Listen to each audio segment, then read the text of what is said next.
Voy a hablar sobre Napoleón en España en los años 1808 y 1814, que es cuando surge la Guerra de la Independencia Española.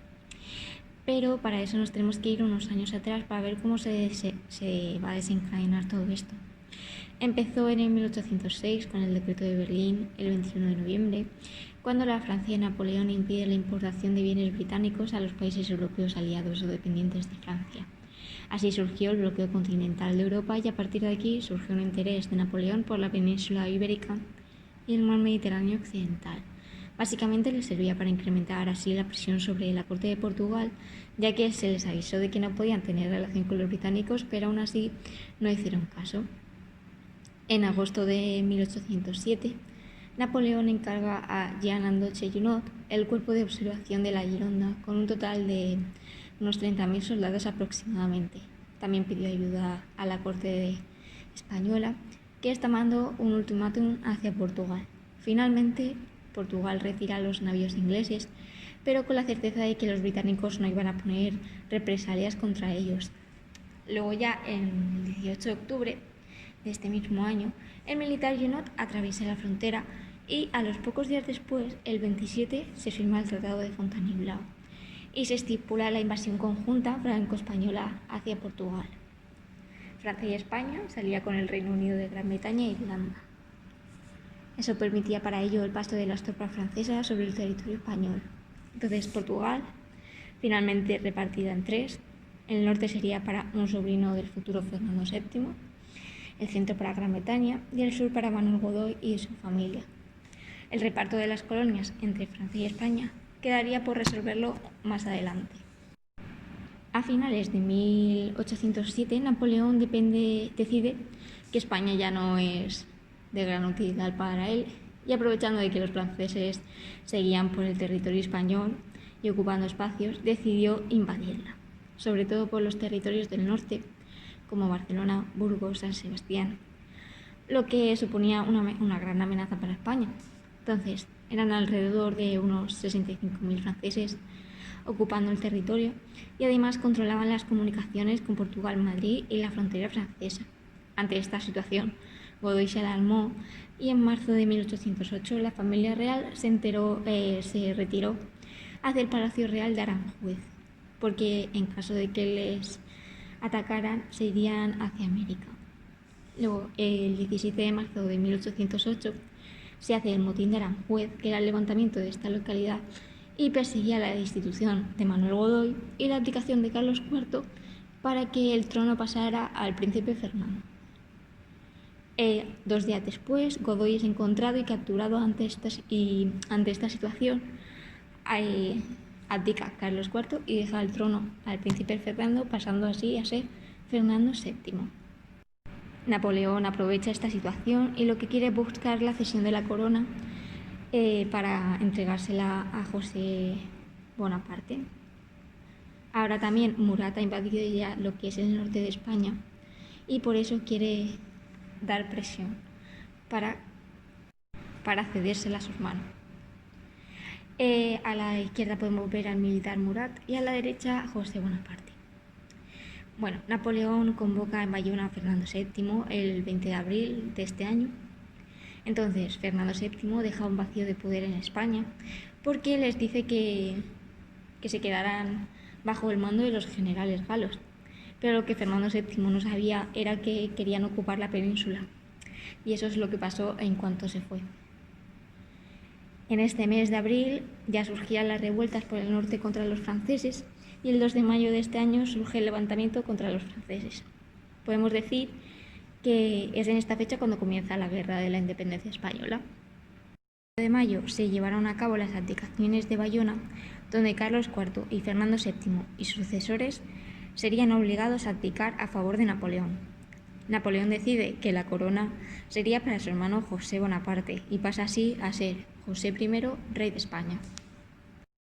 Y ahora ya con este mapa podemos observar todas las guerras que surgieron entre 1808 y 1811. En azul nos marcan las victorias francesas, en rojo las victorias españolas y en verde la victoria de los aliados. También podemos ver los movimientos que realizaban los dirigentes al dirigirse a cada batalla. Luego, con este mapa me gustaría resaltar la ofensiva francesa de 1812, que lo marca con las líneas rosas. Y luego, finalmente, la retirada francesa en 1813 con las líneas de color verde. Bien, a continuación he hecho una tabla donde podemos ver las victorias francesas, victorias españolas y victorias aliadas. Podemos ver que finalmente las victorias españolas y aliadas eran en mayor número que contra las francesas. Y ahora podemos ver el punto 2, el desarrollo de la guerra. Podemos decir que el desencadenante también fue por una parte donde la población civil tenía que mantener al ejército francés mientras España se encontraba en una situación de escasez. Esto ya provocaba unos ciertos pensamientos. También surgían motines espontáneos y surgió la rápida expansión por toda la península. Sobre todo partido de las clases populares y de los notables locales. La Iglesia se dio cuenta de que peligraba, entonces fue un gran agente movilizador, sobre todo el bajo clero. Luego, con el Estatuto de Bayona, cuando José Bonaparte pasa a ser ya rey de España, surge el 22 de mayo una creación de la Junta General del Gobierno de Cartagena para oponerse a José I. También a partir de esta primera creación de junta, luego se fueron creando varias juntas y las diferentes instituciones municipales fueron coordinándose y agrupándose, llegando así a ser un gran número y poder luchar contra el ejército francés.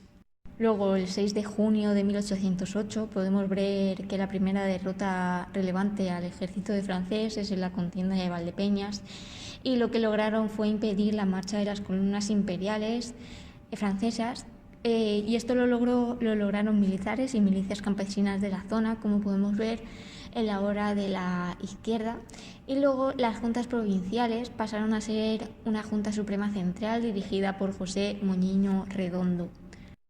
Luego a mí me gustaría comentar dos batallas en especiales que marcaron lo que son los inicios de la Guerra de la Independencia, como son los sitios de Zaragoza y la batalla de Bailén.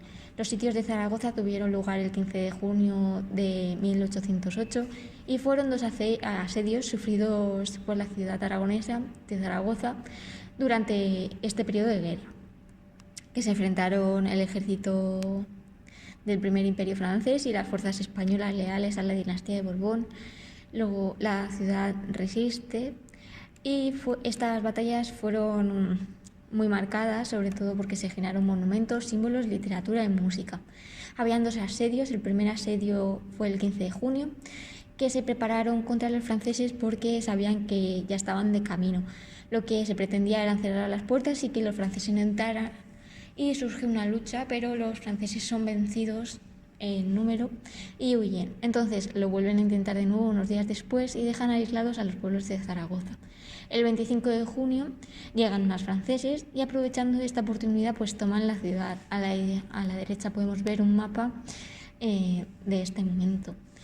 Luego, el 2 de julio llega Palafox con refuerzos. Palafox era un militar español que llegó a Zaragoza.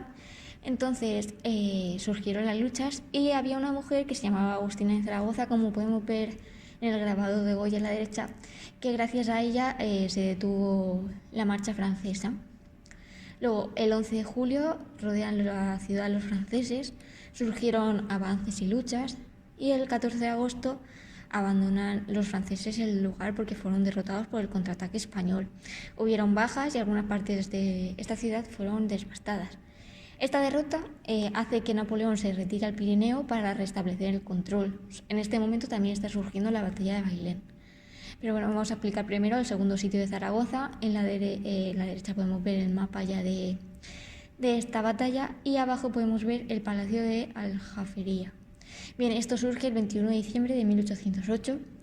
Los franceses retornaron a Zaragoza porque les resultaba un punto geoestratégico. Entonces llegaron con 35.000 soldados aproximadamente en infantería y 2.000 en caballería. Zaragoza también está equipada, pero no aún del todo. Entonces fueron las luchas más fuertes que en el primer sitio.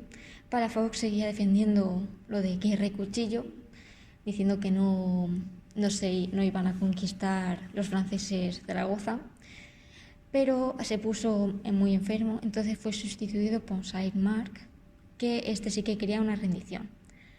Bien, luego ya en el 2 de agosto de 1813 los franceses se rindieron y dejaron el Palacio de la Alfajería. Como podemos observar aquí, he puesto una serie de obras e ilustraciones. Podemos ver el retratado por Goya de Palafox, la lápida de militares defensores que se encuentra en Zaragoza.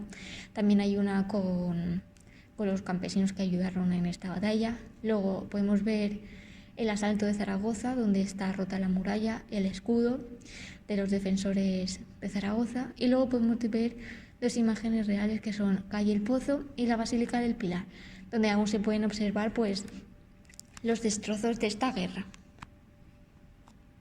Tras que surgen los sitios, luego aparece la batalla de Bailén, que surge entre el 18 y el 22 de julio de 1808, que también se libra durante la Guerra de la Independencia. Supuso la primera derrota en campo abierto del primer imperio francés. En este caso, el ejército francés era un número menor que el ejército español. Todo surge a partir de un plan que tiene tres fases. La fase 1 es el plan Saavedra-Castaños, que se plantea una operación de campaña y organización de las tropas para distraer a las tropas francesas. Esto salió bien y pasamos a la fase 2, que se reúnen en Porcuna, Castaños y los mandos españoles, que se unieron para crear unas estrategias y se forman dos divisiones para atacar a Andújar. Aquí podemos ver a los dirigentes Félix Jones y Manuel La Peña. Luego en la fase 3 surge una tercera división que querían cruzar el Guadalquivir con Compiègne y dirigir al ejército de Granada con Reding. Luego surgen unos ataques y contraataques entre ambos bandos entre el 13 y el 15 de julio y el ejército español, como plantearon en el plan, les hizo creer que se habían ido por diversos lugares para así despistar a los franceses. Pero mientras tanto el ejército español pues sí que sabía dónde se encontraban estos ejércitos franceses. Entonces Francia decide no atacar y esperar la ayuda de más aliados. Luego con el plan Porcuna de Castaños debía ser en Andújar, pero los franceses se acercaban por Bailén y comenzó así la batalla. Reding despliega sus tropas dominando el espacio y Dupré avanza sus tropas también. Avanzan y retroceden ambos bandos. Todo surge en la misma noche y el mismo día. Y finalmente Dupont se vino en una situación de pérdida, entonces solicita la suspensión del combate y pidió que se les dejara marchar a Madrid. Por lo que se puede decir que el general Dupont fue derrotado por las tropas del general Reding. Las tropas debían marcharse a Francia, algunos sí que se marcharon, pero otros fueron deportados al sur de Mallorca, que era como estar en una especie de cárcel, pero bajo cautiverio. Luego, esta situación forzó al rey José I a abandonar Madrid el 28 de julio y se marchó a Victoria. Y Napoleón regresó más tarde con un ejército mayor en número para ejercer de nuevo su dominio. En esta obra podemos ver la rendición de Bailén. Bien, Napoleón en enero de 1809 tiene que irse de España por las pérdidas de batallas que está teniendo y volvería más tarde con un número mayor. Los españoles verían la oportunidad para contraatacar buscando una batalla decisiva y en el verano de 1812 hubo una oportunidad y es que los aliados anglo-hispano-portugueses pudieron lanzar una gran ofensiva y derrotar a los franceses en la batalla de los Arapiles. Esta tuvo lugar en el sur de Salamanca el 22 de julio de 1812 y estuvo al mando Wellesley. Bien, gracias a esta batalla se obligó a José Bonaparte a huir temporalmente de Madrid, porque al derrotar a los franceses en Arapiles, Wellington se dirigió hacia esa posición. Bien, en el mapa también podemos ver representados en color azul a los franceses y en color rojo a los españoles. Bien, los franceses, como vemos en el sur, se dirigen a evacuar Andalucía yendo hacia el norte. También fracasaron en la localidad gaditana y Wellington llegó a Burgos, pero se tuvo que detener asediando el castillo entre el 19 y el 21 de octubre de este año. Luego, como podemos ver, tuvo que retroceder con las líneas discontinuas, pero después volvió con más apoyo para capturar a la ciudad. Bien, durante el 1913 el ejército francés ya se fue retirando y perdiendo los territorios de la península, y esto también se debe a que Napoleón quería jugar en dos bandos, y lo que quería Napoleón era llevar los militantes a Rusia, por lo que dejaron de enviar a España unos grandes recursos. Finalmente surge la Batalla de Victoria el 21 de junio de 1813, que es cuando las tropas francesas se apoyaban a José Bonaparte a huir de Madrid, y fue contra las tropas aliadas, es decir, de británicos, portugueses y españoles. Esto provocó la retirada definitiva de las tropas francesas de España, pero en octubre los españoles, británicos y portugueses decidieron atacar el sur de Francia, por lo que lucharon en Bayona, y como venganza se realizaron algunos saqueos en algunas localidades de Francia, y es aquí cuando Napoleón decide pedir la paz. Bien, esto surge con el Tratado de Versailles, que Napoleón devuelve la corona a Fernando VII. Luego, el 30 de mayo, surge el Acuerdo de París y hay un acuerdo definitivo de paz entre Francia y España el 20 de julio de 1814. Bien, aquí era el rey Fernando VII en España, y en Francia era rey Luis XV. Esto supone ya el fin de la guerra española, el fin de la guerra de la independencia española. Bien, en las imágenes podemos ver donde se sitúa el monumento de la Batalla de Victoria, en la plaza de la Virgen Blanca. También podemos observar el castillo de Versailles. Luego también está Fernando VII y Luis XV. Y finalmente la bibliografía.